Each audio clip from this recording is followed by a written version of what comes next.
काल आपल्या भारताचे सन्माननीय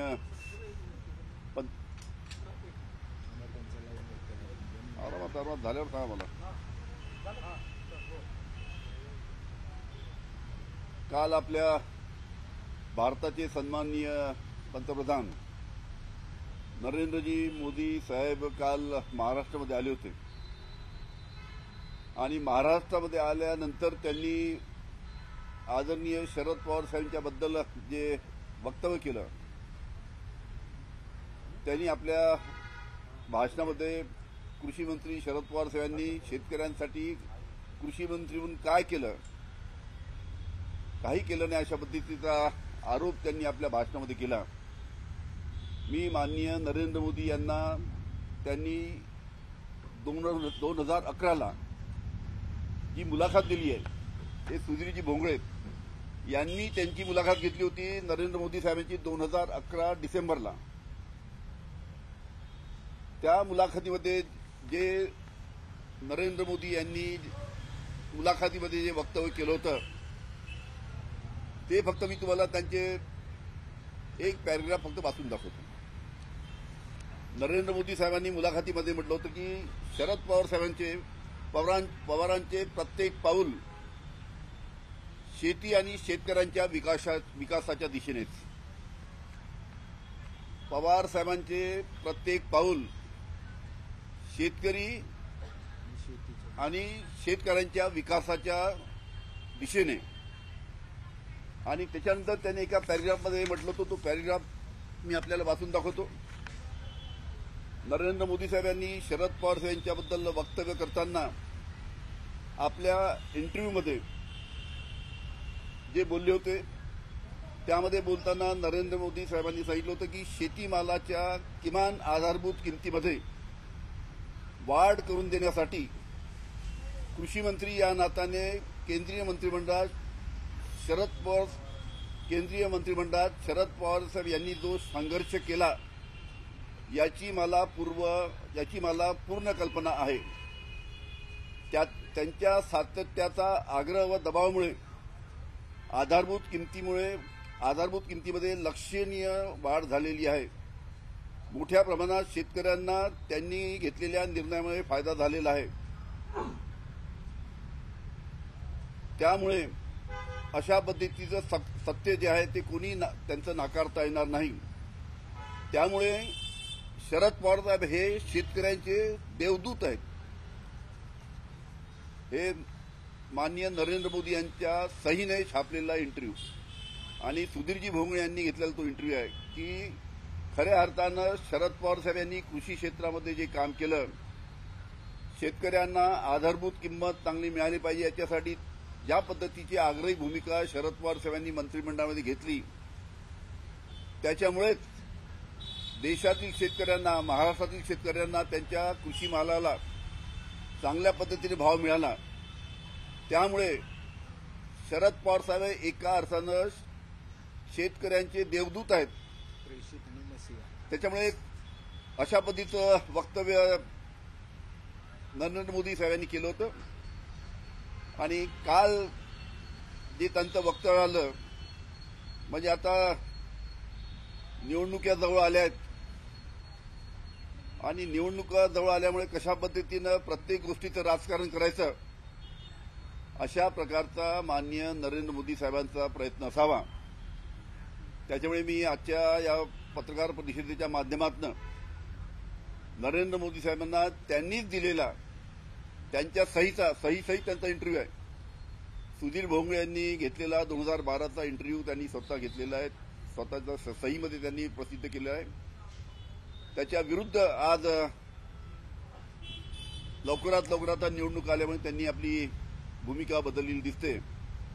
फक्त त्यांना आठवण करून द्यावा म्हणून त्यांनीच लिहिलेला त्यांच्या इंटरव्ह्यूमध्ये त्यांनी जे वाक्य वापरलं होतं त्याबद्दल मी त्यांना या प्रेस कॉन्फरन्सद्वारे त्यांना आठवण करून देतो.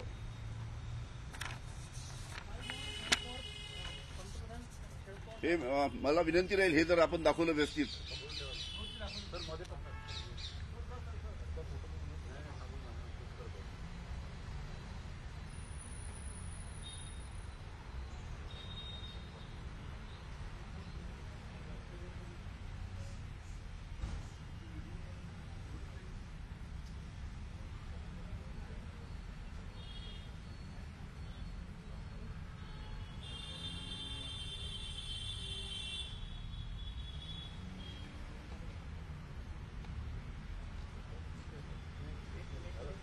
आणि सर्वांना कल्पना आहे की भारत जो अन्नधान्यामध्ये स्वयंपूर्ण झाला तो शरद पवार साहेबांमुळे झाला. शरद पवार साहेब कृषी मंत्री व्हायच्या पहिले परदेशातनं आपल्याला धान्य आणावं लागत होतं आपली गरज भागवण्यासाठी. पण शरद पवार साहेबांनी ज्या पद्धतीनं निर्णय घेतले, हरित क्रांती त्यांच्या कार्यकाळामध्ये आली, त्याच्यामुळे आपण अन्नधान्यामध्ये स्वयंपूर्ण झालो. शरद पवार साहेबांनी 71,000 कोटीची कर्जमाफी शेतकऱ्यांना दिली. आधारभूत किमतीमध्ये 4 पटीने त्यानिमित्तानं शरद पवार साहेबांनी या कृषी मालाच्या आधारभूत किमतीमध्ये वाढ केली. त्याचबरोबर विदर्भातला जो गोसीखुर्द प्रकल्प आहे त्या गोसीखुर्द प्रकल्पाला राष्ट्रीय प्रकल्प त्यांच्या प्रयत्नामुळे झाला. गोसीखुर्द प्रकल्पाला राष्ट्रीय प्रकल्पाची मान्यता दिल्यामुळे त्याला केंद्रातनं आणि राज्यातनं मोठ्या प्रमाणात पैसा उपलब्ध झाल्यामुळे तो प्रकल्प शेवटी पूर्ण होऊ शकला. त्याचबरोबर नॅशनल हॉर्टिकल्चर मिशन फळबागासाठी त्यांनी संपूर्ण भारतामध्ये जी योजना आणली त्याच्या माध्यमातून सुद्धा मोठ्या प्रमाणात फळांच्या उत्पादनामध्ये मोठ्या प्रमाणात भारतामध्ये वाढ झाली आणि त्याचं सुद्धा अनेक देशामध्ये आपण त्याची निर्यात करतोय. अशा पद्धतीचे अनेक निर्णय आदरणीय शरद पवार साहेबांनी घेतलेले आहेत आणि त्याच्यामुळेच मोदी साहेबांनी म्हटलं की पवारांचे प्रत्येक पाऊल शेती आणि शेतकऱ्यांच्या विकासाच्या दिशेने, आणि म्हणून त्यांनी आपल्या कालच्या वक्तव्यामध्ये सुधारणा माननीय मोदी साहेबांनी करावी एवढीच त्यांना हात जोडून विनंती. हा एकदम युटर्न झाला, याचं कारण काय वाटतं तुम्हाला? आणि काल ही टीका करत होते तेव्हा दादा जे आहेत ते तिथेच मंचावर बसले होते. दादानी ते ऐकून तर उठून जायला पाहिजे होते तिथून, किंवा जाऊन त्यांना सांगायला पाहिजे की साहेब हे आपण जे बोलतोय हे चूक आहे. याच्यामध्ये मी आपल्याला थोडी दुरुस्ती सांगतो आणि वस्तुस्थिती ज्या पद्धतीनं निर्णय पवार साहेबांनी घेतले आणि त्याच निर्णयाच्या बाबतीत आपण स्वतः सुधीर भोगळे यांना इंटरव्ह्यू दिलाय 2011 मध्ये. त्याच्या पद्धतीनं अजितदादांनी एक तर त्यांना माहिती द्यायला पाहिजे होती. 2 मिनिटं त्यांना सांगून की साहेब नरेंद्र मोदी साहेब 2 मिनिटं जर आपल्याला मी अधिकची माहिती देतो. त्याच्यामुळे बहुतेक अजितदादांनी जर माहिती दिली असती तर त्यांनी मोदी साहेबांनी आपल्या वक्तव्यामध्ये दुरुस्ती केली असती असं मला वाटतं. काय मोदी साहेब दबावामुळे अजित पवार कुठेतरी काकांच्या बद्दल ऐकून घेत आहे असं वाटते का कालच्या टीकेमुळे वरून? कारण अजितदादा पण शरद पवार साहेबांचाच हात पकडून राजकारणात आले होते आणि मंचावर असताना अशी टीका झाली. मला एकच वाटतं की अशा पद्धतीनं त्यांच्या समोर एकाच व्यासपीठावर अजितदादा असताना त्यांच्या समोर शरद पवारच्या साहेबांच्या बाबतीत अशा पद्धतीचं वक्तव्य नरेंद्र मोदी साहेबांनी केलं, हे ऐकल्यानंतर एक तर त्यांनी व्यासपीठ सोडून जायला पाहिजे होतं, किंवा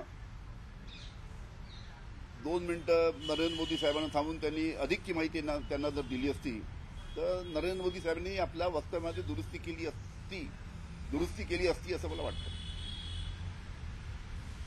आता अजित पवारांनी ती माहिती मोदींना द्यायला पाहिजे का? म्हणजे इथून पुढे असं होणार नाही. काय आम्ही त्यांना विनंती करू अजितदादांना. बहुतेक हा इंटरव्ह्यू त्यांनी दिलेला किंवा त्यांना कल्पना असेल आणि अजितदादांनी जर त्यांना अजूनही व्यवस्थित माहिती दिली तर पुढच्या एखाद्या जाहीर सभेमध्ये आपलं वक्तव्य आदरणीय मोदी साहेब बदलू शकतात. हसन मुश्रीफ असं वाटतं की जयंत पाटील सुद्धा आमच्यासोबत आले असते, एका गोष्टीमुळे ते अडकले की आमच्यासोबत शपथ घेतली असते त्यांनी. नेमकी काय ते गोष्ट होती, काय प्रकार होता? तुमचं पण नाव घेत होते की सगळ्यात महत्वाची गोष्ट म्हणजे ललित पाटील, ड्रग माफिया ललित पाटील याच्या चौकशीमध्ये 17 लोकांना अटक करण्यात आलेली आहे.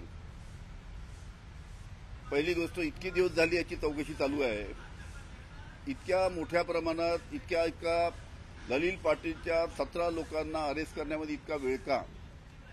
आणि माजी गृहमंत्री म्हणून माझा एकच सध्याचे गृहमंत्री देवेंद्र फडणवीस यांना प्रश्न आहे की कोणताही एखादा गुन्हेगार जेव्हा दवाखान्यात जातो, हॉस्पिटलमध्ये भरती होतो, तेव्हा तो पोलिसांच्या निगराणीमध्ये असतो, पोलिसांचं संरक्षण त्याला असतं. पण या ललित पाटील 9 महिने जेव्हा ससून हॉस्पिटलमध्ये ऍडमिट होता पोलिसांच्या संरक्षणामध्ये, तर हे गृहमंत्री देवेंद्र फडणवीस यांना माहीत नव्हतं का? कारण की जोपर्यंत वरतून आदेश आल्याशिवाय कोणत्याही ससून हॉस्पिटलचा डीन 9 महिने कोणत्याही सराईत गुन्हेगाराला 9 महिने आपल्या दवाखान्यात ठेवणार नाही. त्यामुळे वरतून कोणाचा तरी ससून हॉस्पिटलच्या डीनला आदेश आला होता का? आणि वरतून जर आदेश आला असेल तर हा कोणाचा आदेश होता? आणि हे सरकार, हे गृहमंत्री ललित पाटील याला पाठीशी का घालतात, हा सुद्धा महत्वाचा प्रश्न आहे. हसन मुश्रीफ यांच्यावर बोलणार का? जयंत पाटील येणार मंत्रिपदाची शपथ घेणार होते असं म्हणतात. सगळ्या चुकीच्या गोष्टी आहेत. ज्यांनी ठरवलं होतं जायचं ते गेले. धन्यवाद. थँक्यू. सर, कई के बयान के बाद में क्या आपका ये है आज जो आपने कल भारत के पंतप्रधान माननीय नरेंद्र जी मोदी साहब कल महाराष्ट्र में आए थे और महाराष्ट्र में आने के बाद एक समारोह में उन्होंने ऐसा बयान दिया कि कृषि मंत्री होने के नाते शरद पवार साहब ने किसानों के लिए कुछ भी नहीं किया. इस प्रकार का बयान आदरणीय नरेंद्र मोदी साहब ने दिया. मैं एक छोटा कार्यकर्ता होने के नाते आदरणीय नरेंद्र मोदी साहब को याद दिलाना चाहता हूं कि 2011 के दिसंबर महीने में उन्होंने शरद पवार साहब के बारे में एक मुलाकात दी थी और उस मुलाकात में उन्होंने कहा था कि शरद पवार साहब का हर एक जो पैर है वो विकास की दृष्टि में और शेतकरी के विकास की दिशा में जाता है. मतलब शरद पवार साहब जो भी काम करते हैं, जो भी निर्णय लेते हो, शेतकरी मतलब किसान और किसान के हित में उनका निर्णय होता है. इस प्रकार का वक्तव्य आदरणीय मोदी साहब ने किया, अपने वे इंटरव्यू में दिया था. उसी प्रकार उन्होंने और आगे कहा था कि किसानों को जो आधारभूत कीमत जो मिलना चाहिए, जो कृषि माल है उसको जो आधारभूत कीमत किसानों को मिलना चाहिए, इसके लिए कृषि मंत्री के नाते शरद पवार साहब ने केंद्रीय मंत्रिमंडल में ये भूमिका रखी कि किसान का जो गन्ना है, कपास है, सोयाबीन है, पैडी है, ये सभी जो क्रॉप है उसको अच्छी कीमत मिलना चाहिए. उसके लिए पवार साहब ने अपने मंत्रिमंडल में कृषि मंत्री होने के नाते हमेशा उसकी पैरवी की और ज्यादा से ज्यादा किसानों को भाव मिलना चाहिए, उसके लिए उन्होंने काम किया.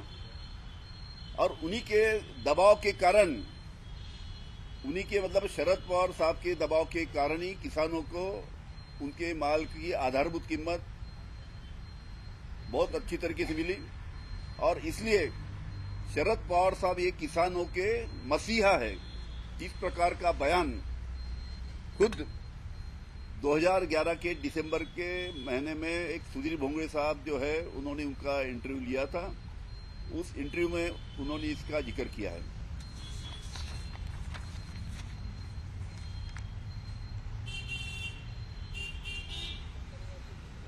अजीत पवार भी मंच साझा कर रहे थे, क्या करना चाहिए था उन्हें?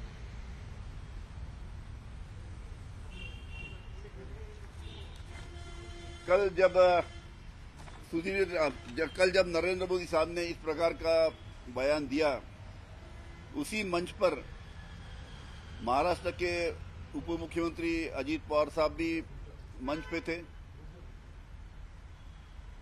और उनके उपस्थिति में इस प्रकार का बयान आदरणीय नरेंद्र मोदी साहब ने दिया.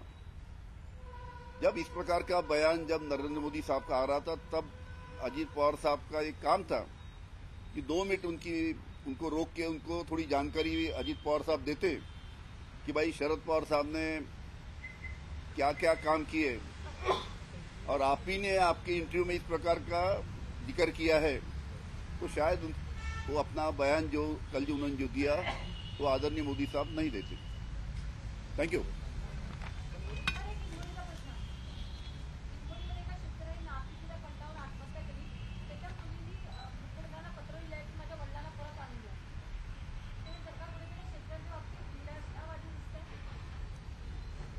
शेतकऱ्यांच्या प्रश्नांच्या बाबतीत या सरकारचं काही लक्ष नाही.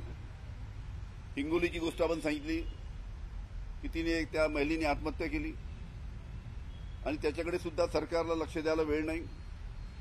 मी आता 3-4 दिवसापूर्वी सांगितलं की अनेक जिल्ह्यामध्ये अशा प्रकारच्या आत्महत्या, शेतीला भाव नसल्यामुळे, कापसाला भाव नाही, सोयाबीनला भाव नाही, संत्र्याला भाव नाही, मोसंबीला भाव नाही, तुमच्या कांद्याला भाव नाही, तिकडे धानाला भाव नाही, अशा अनेक त्या कृषी मालाला त्या पद्धतीनं भाव नसल्यामुळे आणि या सरकारचं, भारतीय जनता पार्टीचं सरकारचं या प्रश्नाकडे, शेतकऱ्यांच्या प्रश्नाकडे बिलकुल लक्ष नसल्यामुळे शेतकरी मोठ्या प्रमाणात आत्महत्या करतायत.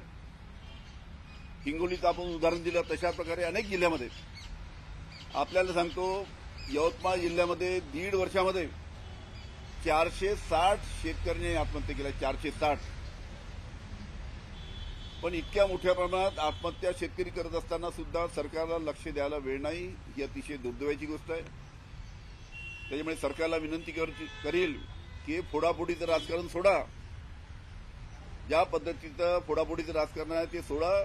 शेतकऱ्यांच्या प्रश्नाकडे लक्ष द्या, बेरोजगारीकडे लक्ष द्या, महागाईकडे लक्ष द्या.